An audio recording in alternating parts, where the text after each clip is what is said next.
Auto sector के लिए वित्त वर्ष 2023 की पहली तिमाही के नतीजे मिले जुले रहे हैं। चिप की समस्या कुछ कम हुई तो बिक्री सुधरी है। गाड़ियां बिकी तो कंपनियों की आय में बढ़ोतरी हुई, लेकिन बढ़ती लागत ने मुनाफे पर चोट की है।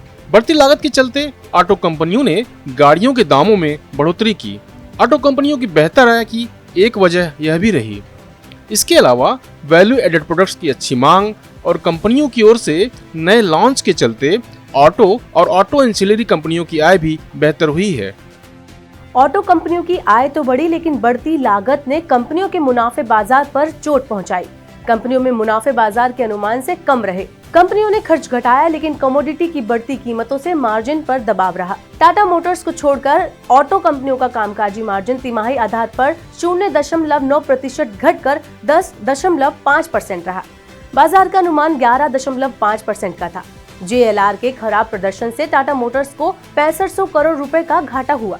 बाजार का अनुमान था कि कंपनी को पहली तिमाही में करीब 1385 करोड़ का घाटा होगा। टाटा मोटर्स को छोड़ सभी ऑटो कंपनियों के तिमाही नतीजे मिले जुले रहे।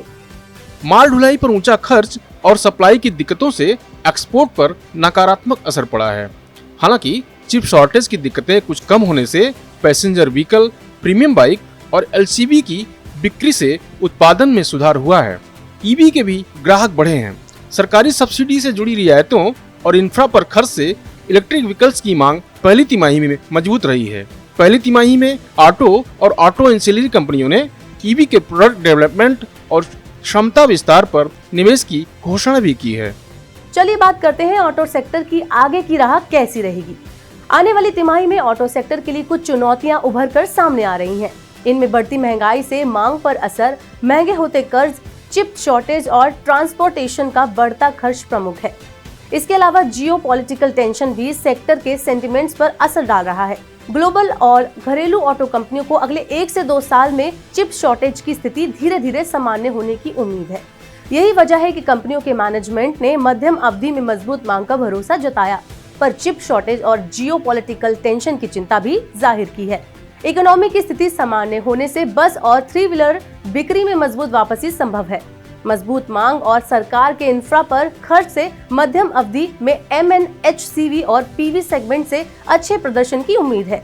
इसके अलावा ई-कॉमर्स, कृषि इंफ्रा और खनन से जुड़ी गतिविधियों में बढ़ोतरी से MNHCV बिक्री में तिमाही दर तिमाही सुधार जारी रहने की उम्मीद है।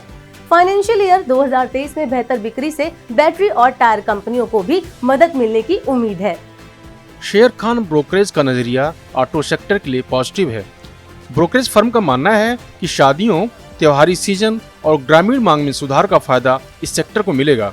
शेर खान के पसंदीदा शेयरों में Tata Motors, Mahindra and Mahindra, Hero Moto, Bajaj Auto और मारुति शामिल हैं। वहीं ऑटो एंसिलियरी में Gabriel India, Greaves Cotton, Ramkrishna Forge, Apollo Tyre, Mahindra CIE और सुंदरम फास्ट, बालकृष्ण इंडस्ट्रीज और बॉश शेर खान की पसंद हैं।